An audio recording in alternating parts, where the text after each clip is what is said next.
जोशीमठ में दरारों का दायरा बढ़ता जा रहा है। बता दें, शुक्रवार तक जोशीमठ के 760 घरों में दरारें पाई गई। वहीं बीते दिनों 782 हो गई इनकी संख्या। विधानसभा चुनाव के साथ साथ बीजेपी ने 2024 के आम चुनाव के लिए रणनीति बनानी शुरू कर दी है। इसका ब्लूप्रिंट 16 और 17 जनवरी को सामने आ जाएगा। पार्टी सूत्रों ने बताया है कि प्रधानमंत्री मोदी बैठक में संबोधन भाषण भी देंगे और इस भाषण में ही 2024 के ब्लूप्रिंट की झलक मिल जाएगी। विदेश मंत्री एस जयशंकर ने एक बार फिर उरी और बालाकोट का उदाहरण देकर चीन और पाकिस्तान को संदेश भेजा। उन्होंने ये भी कहा कि चीन सीमा पर यथास्थिति को बदलने की मांग कर रहा है। कांग्रेस सांसद शशि थरूर ने हाल ही में केरल के मुख्यमंत्री की दौड़ में शामिल होने की इच्छा जाहिर की थी। अब वो अपने फैसले से पीछे हटते नजर आ रहे हैं। थरूर ने एक मलयालम चैनल से बातचीत के दौरान कहा कि वो मुख्यमंत्री की भूमिका के लिए तैयार नहीं, हालांकि वो पिछले 14 सालों की तरह काम करना जारी रखेंगे। विदेश मंत्री एस जयशंकर ने कहा कि भारत की अर्थव्यवस्था तेजी से बढ़ रही है और 2030 तक तीसरी सबसे बड़ी अर्थव्यवस्था बनने के लिए तैयार। भारत के विदेश मंत्री एस जयशंकर अगले हफ्ते श्रीलंका के दौरे पर जा सकते। बताया जा रहा है कि इस दौरान विदेश मंत्री ऋण पुनर्गठन प्रक्रिया पर चर्चा करेंगे। दिल्ली पुलिस के स्पेशल सेल ने 26 जनवरी से पहले बड़े आतंकी साजिश का खुलासा किया। जहांगीरपुरी से गिरफ्तार संदिग्धों से पूछताछ के बाद दिल्ली पुलिस ने हरकत उल अंसार और खालिस्तान टाइगर फोर्स के नए गठजोड़ का खुलासा किया। आपको बता दें, यह गठजोड़ पाकिस्तान की खुफिया एजेंसी ISI की सरपरस्ती में तैयार किया गया, जिसका मकसद हिंदुस्तान में दहशत फैलाना। जमात उल मुजाहिदीन बांग्लादेश के 4 सदस्यों का आतंकी गतिविधियों में लिप्त होने के जुर्म में अदालत ने 7 साल की सजा सुनाई है। उर्फी जावेद हमेशा ही मीडिया की लाइमलाइट में रही हैं। अपने ड्रेसिंग सेंस के लिए मशहूर उर्फी जावेद इन दिनों बीजेपी नेता चित्रा वाघ के साथ विवादों में हैं। वहीं अब इनको लेकर शिवसेना सांसद संजय राउत ने टिप्पणी की है। मुखपत्र सामना के लिए राउत ने लिखा कि महाराष्ट्र की राजनीति में इस हद तक जा चुकी है कि अब उर्फी जावेद के कपड़ों के अलावा कोई मुद्दा नहीं बचा। जोशीमठ को लेकर सियासत जारी है। कांग्रेस अध्यक्ष मल्लिकार्जुन खड़गे ने केंद्र सरकार पर हमला बोला। कहा, समाधान की जगह इसरो की रिपोर्ट पर सरकार ने रोक लगाई। बिहार के शिक्षा मंत्री के खिलाफ बक्सर में जमकर प्रदर्शन हुआ। रामचरितमानस का पाठ कर केंद्रीय मंत्री अश्विनी चौबे समेत तमाम बड़े नेताओं ने गुस्सा व्यक्त किया। उधर बीजेपी सांसद रमा देवी भी भड़की। उन्होंने कहा, RJD के चरवाहा विद्यालय के छात्र से कोई क्या उम्मीद रख सकता है। इसके अलावा JDU संसदीय बोर्ड के अध्यक्ष उपेंद्र कुशवाहा ने शिक्षा मंत्री चंद्रशेखर पर कार्रवाई की मांग की। उन्होंने कहा, रामचरितमानस का अपमान कर बीजेपी को सीधा फायदा होगा। वहीं RJD ने उपेंद्र कुशवाहा पर बीजेपी से मिली भगत का आरोप लगाया। उन्होंने कहा, मुंह में राम बगल में छुरी वालों से हम लोग दूरी रखते हैं। देश को मिली 8वीं वंदे भारत ट्रेन पीएम मोदी ने कल हरी झंडी दिखाई थी। वहीं बोले कि जोड़े रखेगी तेलंगाना आंध्र की विरासत। बता दें, इस भारत ट्रेन की नियमित सेवा आज से शुरू होगी। संजय राउत ने कहा है कि शिंदे गुट और बीजेपी को जनता जवाब देगी। विधायक और सांसद तोड़ने से पार्टी नहीं टूटती।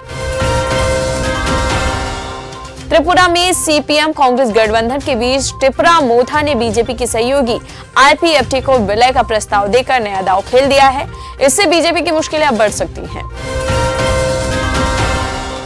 JP नड्डा ने कहा कि PM मोदी ने इस देश की राजनीतिक संस्कृति को बदल दिया है। 8 साल नहीं, जब से वो मुख्यमंत्री बने हैं तब से कोई रिकॉर्ड दिखा दे कि उन्होंने एक दिन भी छुट्टी ली हो। G20 इंडिया प्रेसिडेंसी के तहत पहली G20 इंफ्रास्ट्रक्चर वर्किंग ग्रुप की बैठक 16-17 जनवरी के दौरान पुणे में होगी। फॉरेन भारतीय G20 प्रेसिडेंसी के तहत 2023 इंफ्रास्ट्रक्चर एजेंडा पर चर्चा करने के लिए भारत की तरफ से आमंत्रित IWG सदस्य देशों, अतिथि देशों और अंतर्राष्ट्रीय संगठनों को एक साथ लाया जाएगा। तमिलनाडु के राज्यपाल RN रवि के खिलाफ सत्तारूढ़ द्रविड़ मुनेत्र कशगम के एक नेता के बयान पर उमर अब्दुल्ला ने कहा कि हमें द्रमुक के दोस्तों से ऐसी टिप्पणी की उम्मीद नहीं थी। दरअसल कृष्णमूर्ति ने बीते दिनों कहा था कि अगर राज्यपाल तमिलनाडु सरकार की ओर से दिए गए भाषण को नहीं पढ़ते हैं तो कश्मीर जाइए, हम आतंकवादी भेजेंगे ताकि वो आपको गोली मार दे।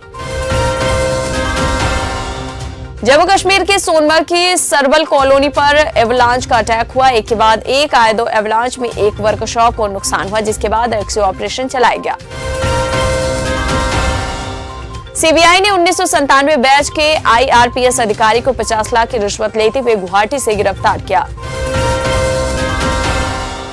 सेना दिवस पर थल सेना अध्यक्ष जनरल मनोज पांडे ने बोला कि हम हर चुनौती से निपटने के लिए तैयार हैं। हरियाणा में फरार आरोपियों को पुलिस थाने में चाय पिलाने पर 2 पुलिसकर्मी सस्पेंड कर दिए गए हैं। कर्नाटक की जेल में बंद गैंगस्टर ने दी थी नितिन गडकरी को धमकी, नागपुर पुलिस ने दावा किया। पश्चिम बंगाल में मिड डे मील को लेकर घमासान जारी है। जांच के लिए केंद्र की तरफ से जाएगी टीम। फंड में हेराफेरी का आरोप। पश्चिम बंगाल सरकार ने जनवरी से शुरू होने वाले 4 महीनों के लिए मिड डे मील में चिकन और मौसमी फल परोसने का फैसला किया था। जोशीमठ संकट के बीच भूस्खलन को लेकर सामने आया है चौंकाने वाला आंकड़ा। पिछले 7 साल में 3700 से ज्यादा बार खिसकी है जमीन। भूस्खलन की आपदा के बाद की जांच से ये पता चला है कि भूस्खलन के प्रमुख ट्रिगर ज्यादा बारिश थी। सीबीआई ने आबकारी नीति में कथित अनियमितताओं के सिलसिले में दिल्ली के उप मुख्यमंत्री मनीष सिसोदिया के कार्यालय पर छापा मारा। अब सीबीआई की छापेमारी के बाद आम आदमी पार्टी के नेताओं ने बीजेपी सरकार पर निशाना साधा। संजय सिंह ने कहा कि मोदी सरकार आप नेताओं को बदनाम करने के लिए सीबीआई को एक हथियार के रूप में इस्तेमाल कर रहे हैं। इससे पहले मनीष सिसोदिया ने ट्वीट किया कि आज फिर सीबीआई मेरे दफ्तर पहुंची, मेरे खिलाफ कुछ न मिला, न कभी मिलेगा, क्योंकि मैंने कुछ गलत नहीं किया।